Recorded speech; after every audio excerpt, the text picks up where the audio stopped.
વડોદરાનો મુજપુરા Gambhira bridge જર્જરિત હતો। વર્ષોથી સ્થાનિકો તે વિશે રજૂઆત કરતા હતા। 2022માં સામાજિક અગ્રણીએ પણ રજૂઆત કરી હતી। અધિકારીને બ્રિજની સ્થિતિની જાણકારી આપી હતી।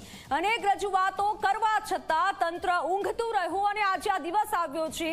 આજે લોકોએ જીવ ગુમાવ્યા છે, ઘણા લોકો ગંભીર હાલતમાં છે, પરિવાર આક્રંદ કરી રહ્યું છે। જો એ સમયે અધિકારીઓ જાગી ગયા હોત તો આજે આ દિવસ ન આવત।